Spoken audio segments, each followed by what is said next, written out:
Hello students and welcome to mentors institute. मैं अब्दुल्ला आपका स्वागत करता हूं इस प्यारे से चैनल पे, जहां हम CUET 2025 के मोस्ट इंपोर्टेंट क्वेश्चंस को डिस्कस कर रहे हैं। इसमें हम स्टार्ट कर चुके हैं चैप्टर नंबर 2, स्थिर वैद्युत विभव तथा धारिता। इसका हमने 2 लेक्चर ऑलरेडी प्लेलिस्ट में ऐड कर दिया है, जाके आप लोग देख सकते हैं। आज का हमारा जो सेशन है बहुत बहुत इंपॉर्टेंट होने वाला है, क्योंकि आज हम लोग इसमें डिस्कस करने वाले हैं CUET 2025 के लिए PYQ। चैप्टर 2 का जितने भी PYQs है उसको सभी को आज हम लोग सोल्व करने वाले हैं। ये हमारा लेक्चर नंबर 3 होने वाला है। तो चलिए बिना टाइम वेस्ट किए हुए वीडियो को स्टार्ट करते हैं। तो ये रहा आज का हमारा पहला क्वेश्चन। पहला क्वेश्चन ये है कि एक मिनट, पेन सेलेक्ट कर ले लूं। पहला क्वेश्चन ये है, R1 एवं R2 त्रिज्या वाले दो आवेशित धात्विक सॉरी यहाँ पे इसको धात्विक गोलों को संपर्क में लाए जाते हैं और फिर पृथक हो जाते हैं। दोनों गोलों पर क्रमशः आवेश Q1 एवं Q2 अंतिम आवेश का अनुपात होगा। अंतिम आवेश का अनुपात क्या होगा ये हमें बता। पहली बात, अगर दोनों गोले एक तरह के होते तो जब हम उसको कांटेक्ट में लाके अलग अलग करते हैं तो दोनों पे आवेश क्या होता है, समान हो जाता। लेकिन चूंकि R1 पहले की त्रिज्या R1 और दूसरे की त्रिज्या क्या है R2, मतलब साइज क्या है, अलग अलग है। जब साइज अलग अलग होता है, जब हम दोनों को कांटेक्ट में लाते हैं तो उसका विभव क्या हो जाता है, समान हो जाता है। तो हम क्या करेंगे, सॉल्यूशन स्टार्ट करते हैं। इसका मतलब क्या है, पहले गोले का विभव और दूसरे गोले का विभव क्या हो जाएगा, समान हो जाएगा। हमें पता है ना, गोले पर विभव का फॉर्मूला क्या होता है, V is equals to KQ/R। इस वाले फॉर्मूले को यूज कर लेते हैं। तो V1 की जगह क्या आ जाएगा, K तो कांस्टेंट है, Q की जगह Q1/R की जगह क्या आ जाएगा R1। V2 के लिए क्या यूज करोगे, K, Q की जगह आवेश क्या है Q2/R की जगह क्या यूज करोगे R2। अब इसमें जो कैंसिल आउट हो रहा है उसको कैंसिल आउट कर देना, K से K खत्म। यहाँ हमारे पास बचा क्या, जो बच गया हम लोग वो यूज कर देते हैं। बचा क्या हमारे पास, इधर बचा है Q1/R1 is equals to Q2/R2। कौन सा ऑप्शन करेक्ट है देख लेते हैं, ऑप्शन नंबर कौन सा करेक्ट है। Q1/R1 is equals to Q1/Q2, R2/R1। Q1, अच्छा इसको थोड़ा सा ना सिंप्लीफाई कर दो। इसको मैं क्या लिख सकता हूँ, Q1 के अपोन में Q2 ला दो। तो Q1/Q2 is equals to R1/R2। इसी को हम इस फॉर्म में भी लिख सकते हैं। तो Q1/Q2 is equals to R1/R2। कौन सा ऑप्शन करेक्ट है, Q1/Q2 इज इक्वल्स टू, ये R2/R1 है, Q1/Q2 R1/R2। ऑप्शन बी क्या है हमारा, करेक्ट हो जाएगा। चलते हैं नेक्स्ट क्वेश्चन की ओर, जो कि हमारा क्वेश्चन नंबर 31।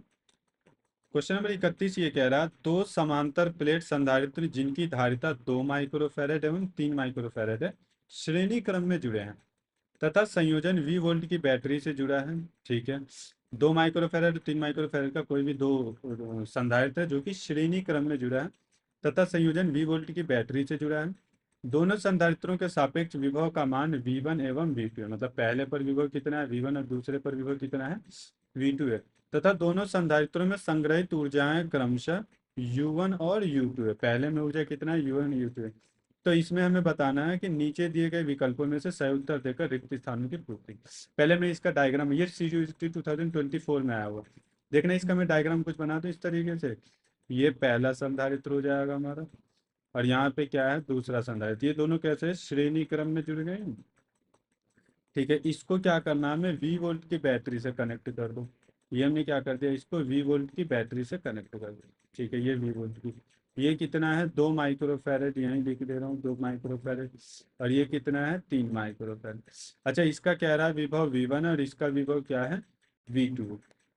तो अब हमसे ये पूछा जा रहा है इनमें से कौन सा ऑप्शन करेक्ट है, V1/V2 is equal to U1/U2। अब हम लोग इसके लिए क्या करते हैं, सबसे पहले विभव निकाल लेते हैं। V is equals to Q/C होता है formula, V is equals to Q/C। अरे इस वाले फॉर्मूले से Q is equals to CV होता। तो इस वाले, अच्छा देखो दोनों क्या है, श्रेणी क्रम में, तो दोनों में आवेश क्या होगा, सेम जाएगा। जितना आवेश यहाँ से सपोज कर लो Q आवेश जाएगा, उतना ही तो आवेश दोनों में जाएगा। तो V1 हमारा कितना हो जाएगा, V1 हो जाएगा Q/C1। और V2 कितना हो जाएगा Q/C2। तो V1/V2 कितना हो जाएगा, यहीं यहीं पे निकाल देना, V1/V2 is equals to Q/C1 upon में Q/C2। Q से Q कैंसिल आउट होके यहाँ पे आ जाएगा ये C2/C1। C1। अब मैं यहीं पे ही सोल्व कर दे रहा हूँ बाकी का सॉल्यूशन। अब हम क्या निकालेंगे, संचित ऊर्जाओं का अनुपात हमें क्या निकाल लेना, U1 अपॉन U2 भी निकाल लेंगे इसमें। तो U1 अपॉन U2, ये कितना होता फॉर्मूला, हाफ CV²। तो CV1² अपॉन C1V1² कर दो अपॉन हाफ C2V2²। तो हाफ से हाफ कैंसिल आउट, यहाँ क्या बचा हमारे पास, C1 अपॉन C2 इंटू में क्या बचा हमारे पास, V1 अपॉन V2 का होल स्क्वायर कर दें इसे, V1 अपॉन V2 का होल स्क्वायर। अच्छा देखना यहाँ से V1 अपॉन V2 की जगह में क्या रख दूंगा, C2 अपॉन C1। यहाँ तो ये C1 अपॉन C2 है, और यहाँ पे क्या रख दूंगा, V1 अपॉन V2 की जगह C2 अपॉन C1 का ये हो जाएगा होल स्क्वायर। यहाँ हमारा चल रहा है U1 अपॉन U2। तो ये C2 अपॉन C1 और C1 अपॉन C2, ये C1 अपॉन C2 है, और ये वाला क्या हमारा, ये भी हमारा C2 अपॉन C1 ही है, C2 अपॉन C1। तो ये एक एक कैंसिल आउट होके U1 अपॉन U2 किसके इक्वल बचेगा, U1 upon U2 is equals to C2 upon C1। C2 upon C1, और C2 की वैल्यू कितना हमारे पास, C2 3 माइक्रोफेरेड, 3/2। तो हम क्या कह सकते हैं यहाँ से, U1 upon U2 is equals to C2 upon C1 is equals to 3/2। तो कौन सा ऑप्शन करेक्ट है, ऑप्शन मैच कर लेते हैं कौन सा है, U1 upon U2, U1 upon U2 is equals to V2 upon V1 ले लेना, क्योंकि C2 अपॉन C1 की जगह क्या है, V1 अपॉन V2 है। हाँ तो इसे ऐसे भी लिख सकते हो, U1 upon U2 is equals to C2 upon C1 की जगह मैं क्या लिख दूंगा, V1 upon V2 is equals to 3/2। तो यही हमारा V1 upon V2, U1 upon U2, 3/2। Option A क्या है हमारा, करेक्ट है। ऑप्शन ए क्या हो जाएगा हमारा, करेक्ट हो जाएगा। चलते हैं नेक्स्ट क्वेश्चन की ओर, जो कि होने वाला हमारा क्वेश्चन नंबर 32। नेक्स्ट क्वेश्चन देखते हैं 32। दो बड़े समतल समांतर चादरों के पास समान किंतु विपरीत पृष्ठीय आवेश घनत्व प्लस सिग्मा माइनस सिग्मा है। P1 P2 एवं P3 पर बिंदु, यहाँ पे देखो ये P1 है, ये पॉइंट क्या है यहाँ पे पॉइंट P1 है, यहाँ पे पॉइंट बीच में कहीं क्या है P2 है, और यहाँ पे पॉइंट क्या है P3 है। पर एक बिंदु आवेश क्यों रखा है, इन तीनों पर आवेश क्या रखा है, क्यों रखने पर क्रमशः F1 F2 एवं F3 बलों का अनुभव होता है। ठीक है, यहाँ पे बल F1 लगता है, यहाँ पे बल F2 लगता है, यहाँ पे बल F3 लगता है। नीचे दिए गए विकल्पों में सही उत्तर का चयन करें।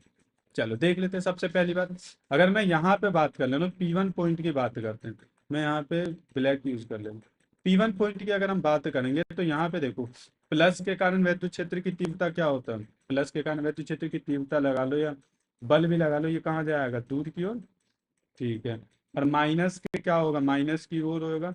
और चूंकि दोनों पर पृष्ठीय आवेश घनत्व तो क्या सेम है, तो ये इस साइड दोनों अपोजिट डायरेक्शन में, तो ये कैंसिल आउट होकर इस पे बल कितना आ जाएगा, इस वाले पे बल 0। सिमिलरली यहाँ देखना P3 पे क्या होगा, P3 पे प्लस से दूर की ओर, तो प्लस से दूर की ओर इधर चला जाएगा, माइनस की ओर एक बल इधर लगेगा।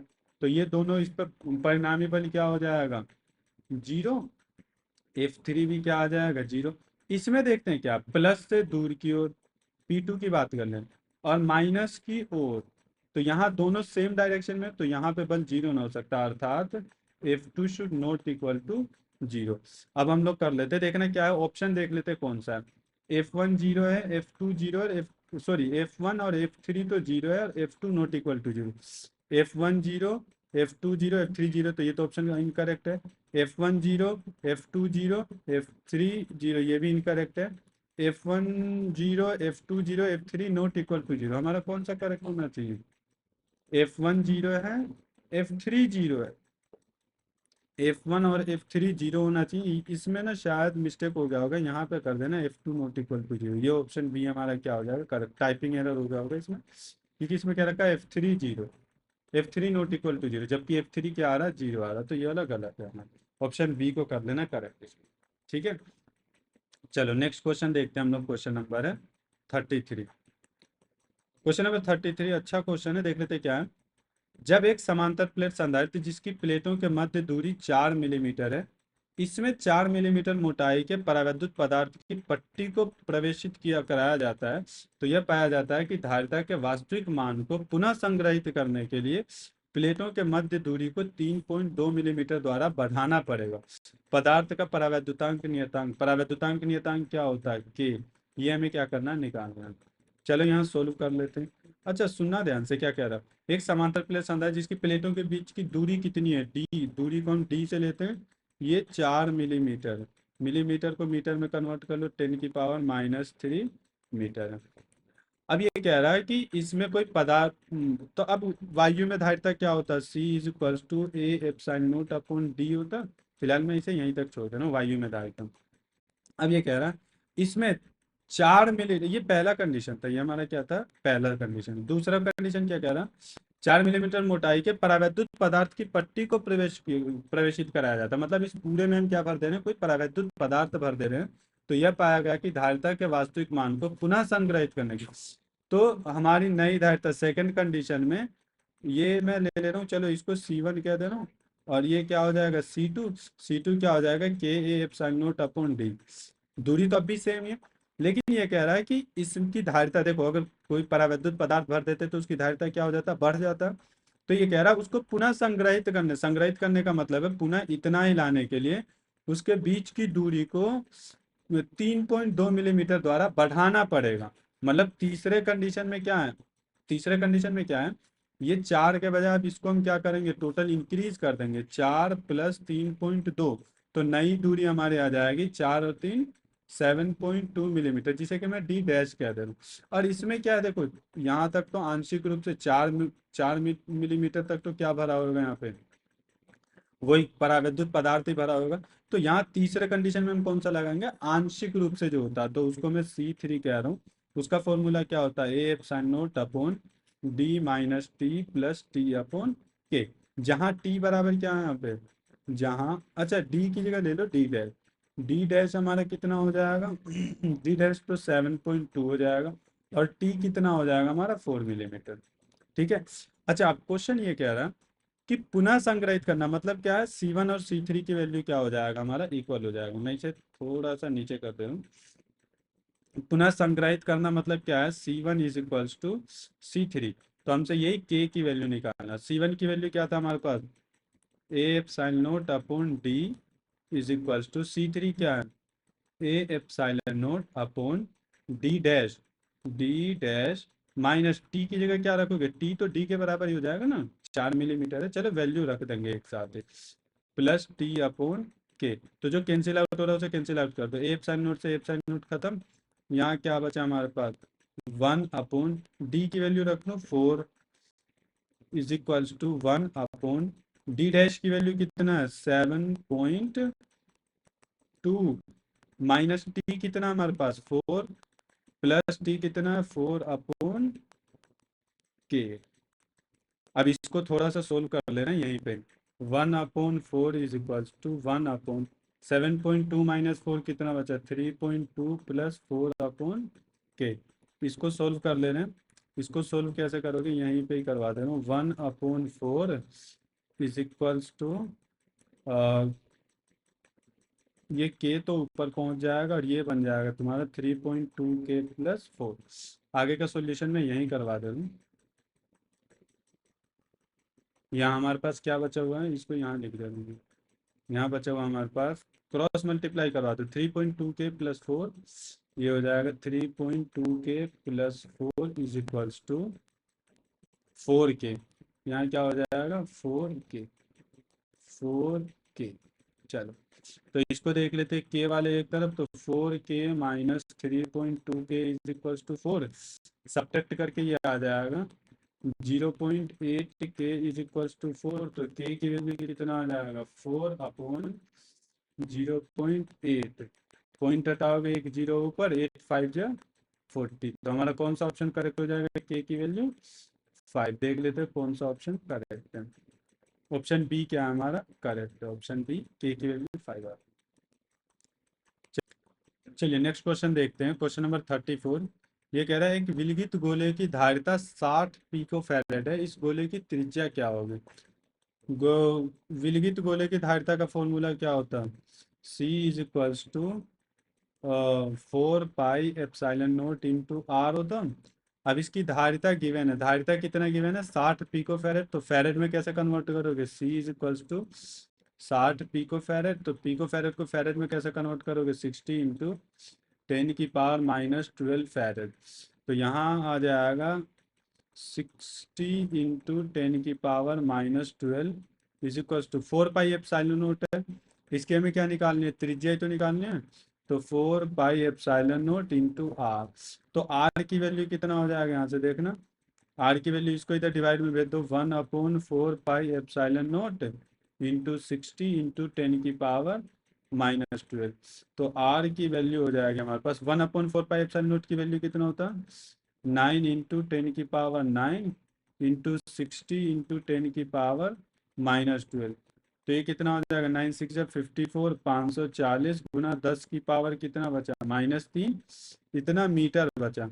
अब देखना इसको मैं क्या लिख सकता हूँ, 540 गुना 10 की पावर -1 इंटू 10 की पावर -2 कर दूँ, -2 इसलिए कर रहे हैं क्योंकि 10 की पावर -2 को हम क्या लिखते हैं, सेंटीमीटर लिख देते हैं, तो ये कितना बचेगा 540, और 10 की पावर -1 को 1/10 लिख दो, इतना सेंटीमीटर, तो 0 से 0 खत्म, ये आ जाएगा ऑप्शन हमारा 54 सेंटीमीटर। हमारा ऑप्शन कौन सा करेक्ट है, 54 सेंटीमीटर, देख ले, तो ऑप्शन बी क्या है हमारा करेक्ट है, ऑप्शन बी 54 सेंटीमीटर। चलिए नेक्स्ट क्वेश्चन देखते हैं। नेक्स्ट क्वेश्चन ये है कि 3 माइक्रोफैरेड, 6 माइक्रोफैरेड और 12 माइक्रोफैरेड धारिता वाले 3 संधारित्रों को श्रेणी क्रम में संयोजित किया गया है। यदि 7 वोल्ट की बैटरी को इस संयोजन द्वारा जोड़ा गया है तो 6 माइक्रोफैरेड के संधारित्र के सिरों पर विभवांतर ज्ञात करें। पहले इसका एक डायग्राम बना ले रहे हैं। ये कह रहा है 3 माइक्रोफैरेड, यहाँ पे एक 3 माइक्रोफैरेड है, अगला 6 माइक्रोफैरेड, यहाँ क्या है 6 माइक्रोफैरेड है, उसके बाद 12 माइक्रोफैरेड, यहाँ क्या है 12 माइक्रोफैरेड का 3 संधारित्र है। इन सभी को एक मिनट, इन सभी को क्या किया जा रहा है, एक 7 वोल्ट के बैटरी से जोड़ दिया जा रहा है। ये 7 वोल्ट का बैटरी से हम क्या करते हैं, इसको 7 वोल्ट की बैटरी से इसको हम कनेक्ट कर दे रहे हैं। ये रहा 7 वोल्ट, ये हमारा 3 माइक्रोफैरेड, ये 6 है, और ये कितना है 12 माइक्रोफैरेड है। ठीक है, 3 माइक्रोफैरेड, 6 माइक्रोफैरेड और 12, तो हमसे ये कह रहा है 6 माइक्रोफैरेड के संधारित्र के सिरों पर विभवांतर, हमें इसके सिरों पर विभवांतर, ये वाला विभवांतर ज्ञात करना है। ठीक है, तो सबसे पहले हम क्या निकाल लेंगे, इसमें प्रवाहित आवेश, इस संपूर्ण परिपथ में प्रवाहित आवेश, आवेश के लिए आवेश का फॉर्मूला क्या होता है, Q is equals to CV, तो उसके लिए हमें तुल्य विभव चाहिए, सॉरी तुल्य धारिता C की वैल्यू चाहिए। तो तुल्य धारिता कैसे निकालोगे इसका, भाई तीनों कैसे हैं, ये श्रेणी क्रम में है, तो तुल्य धारिता कितना हो जाएगा 1/C is equals to 1/C1 plus 1/C2 plus 1/C3। इसको सोल्व कर लेते हैं, क्या हो जाएगा 1/C1 कितना हो जाएगा 3, प्लस 1/C2 कितना हो जाएगा 6, प्लस 1/C3 कितना हो जाएगा 12।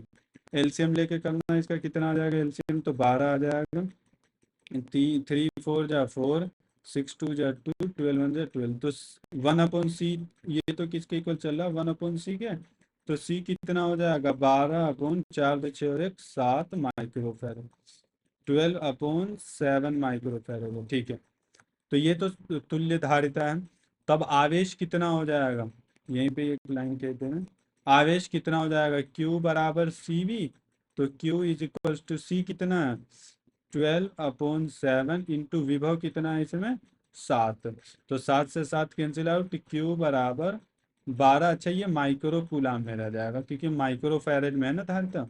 अब देखो चूंकि होता क्या है, ये सभी श्रेणी क्रम में, तो सभी में आवेश क्या होगा सेम होगा, आवेश क्या होगा सेम होगा। अब जब हम पढ़ते हैं तो वहां हमें पता होता है कि ये Q बराबर CV जो होता है, ये किसी एक के लिए भी लगा सकते हो और अलग अलग के लिए, मतलब अलग अलग के लिए भी लगा सकते हो, संपूर्ण परिपथ के लिए भी लगा सकते हैं।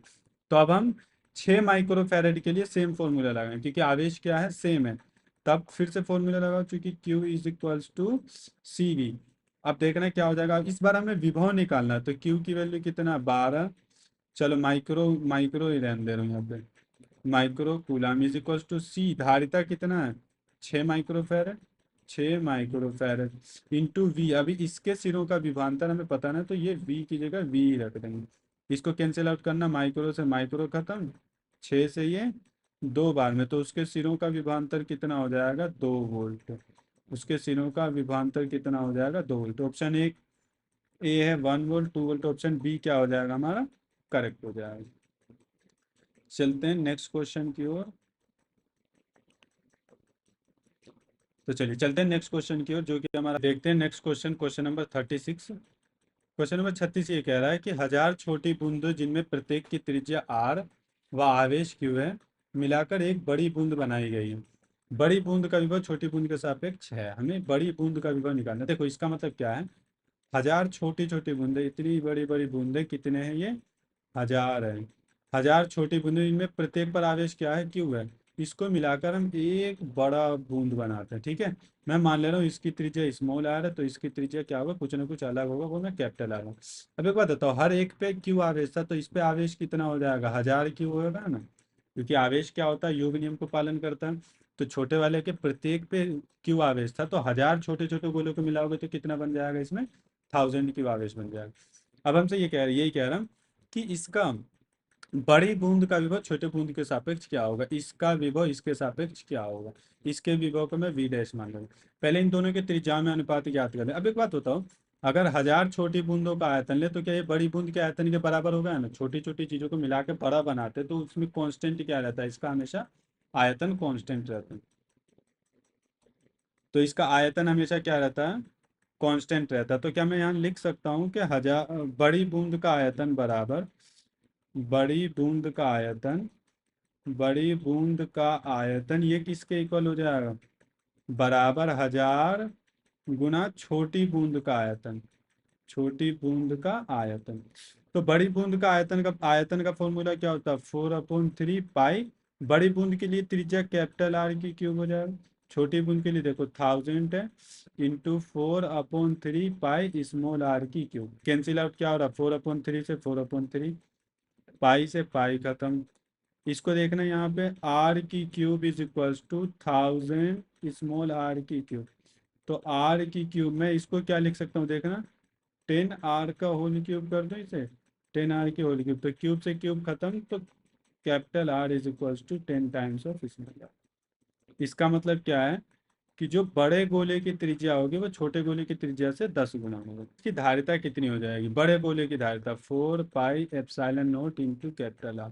तो देखना मैं इसको कैसे लिखूंगा, 4 pi epsilon naught, capital are की जगह मैं क्या लिख दूंगा, 10 स्मॉल आर। यही तो रहा, कैपिटल आर की जगह मैंने क्या लिख दिया, 10 small are.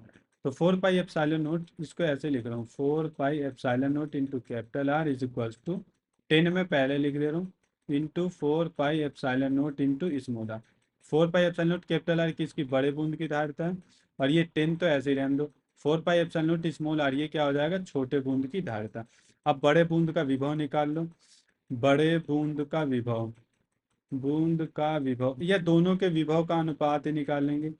v equals to क्या होता है, Q/C। v equals to Q/C।